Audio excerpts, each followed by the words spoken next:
Hey, what's up, American history students? Welcome back to week 3 of term 5.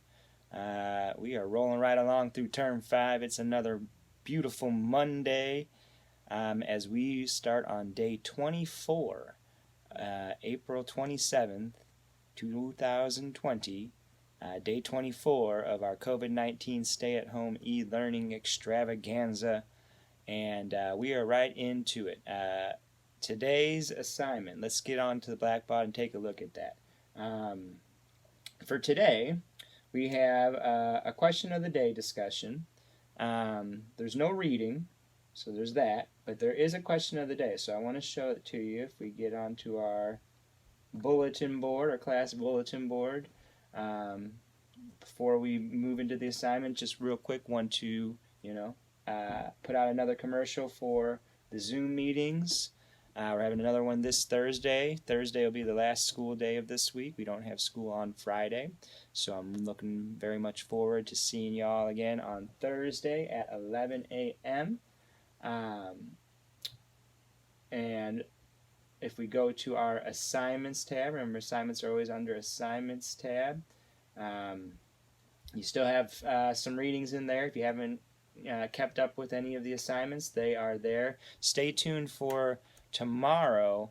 I'm going to try to debut a new format for these reading assignments tomorrow. That's the plan, to get that up for the reading assignment. That'll be up tomorrow. It'll be in a slightly different format, hopefully easier to use, hopefully no getting locked out, things like that.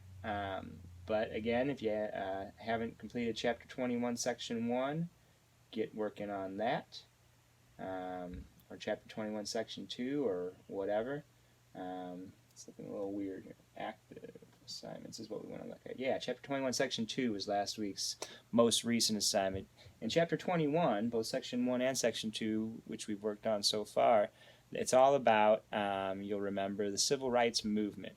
And so that gets us to today's question of the day. Let's take a look at the question of the day. Question of the day, there it is.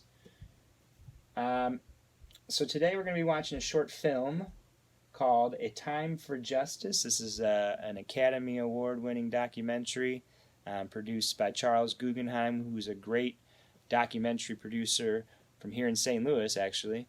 And he made this for a group called Teaching Tolerance, which is an organization whose whole mission is to teach people about discrimination and different groups of people throughout history and throughout the world who have been mistreated because of who they are, and basically try to help us all understand why this happened and how we can fix it, right? How we can be better going forward. And this is actually a really good documentary. It pretty much covers a 10-year period that we've started talking about, starting in the 1950s, 1955, going up to 1965, as we will see more in this week. We started last week talking about Martin Luther King, and he started getting started right in the middle of this time period. And so what you'll see when you look at this question is you'll see the documentary embedded there. It's like a 38-minute long documentary.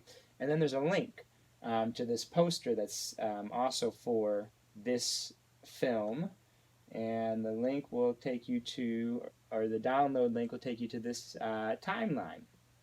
And this is it's a big file because it's a poster, but it's a pretty cool poster. It shows some important events between 1955 and 1954 and 1965. And what we've seen so far is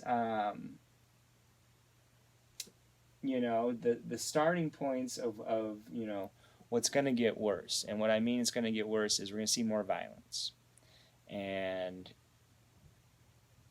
I thought this was a nonviolent movement. Well, it was, but the reaction to it was often violent. People were killed. People were killed for being black.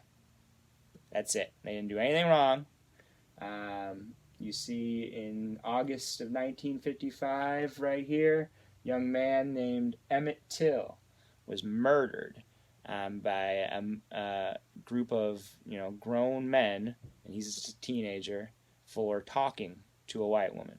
He's a black teenager. He talked to a white woman, and so they murdered him, beat him to death, and threw him in the river.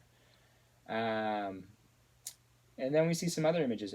We talked last week about the Little Rock Nine and what happened in Arkansas with the President of the United States, Dwight D. Eisenhower, having to send in the Army to escort these students into school. Why did they need the Army to escort these students into school? Well, you see an image of an angry mob following this girl, who was one of the 9 students trying to just go to school, just trying to go to high school. And they were threatening to kill these people, right? And the president didn't want to do this, but he knew that if he didn't, there was a good chance that he was going to turn on the news, and the whole country was going to turn on the news, and they're going to see this angry white mob beating and hanging a teenager from a tree for wanting to go to school. Messed up, I know. And, it's going to get worse before it gets better. But that's where, King and others in the nonviolent movement said we just have to keep showing up, and we have to, be courageous in the face of such horrible threats to their lives. And it's amazing to think about how people were willing to sacrifice everything to make things better for others, right? And so that's what this documentary gets at. So, again, take a look at the documentary, right? It's not long. It's like half an hour long. So actually watch the documentary, please. You'll see some of the video from Little Rock and other places. You'll see Martin Luther King and Rosa Parks and others. It's a good just overview to cover what we've talked about so far and what we will be talking about going forward with the civil rights movement. And then answer this question. In your opinion, between 1955 and 1965, how successful was the civil rights movement? How successful were the strategies of nonviolence and civil disobedience? Explain your answer and reasoning. Right? And again, this is still just a discussion of the day. There's no right or wrong answers here. Just make an attempt, a sincere attempt to answer this question the best you can. And if you have any questions or concerns, please let me know. And I will see you guys all tomorrow. Peace.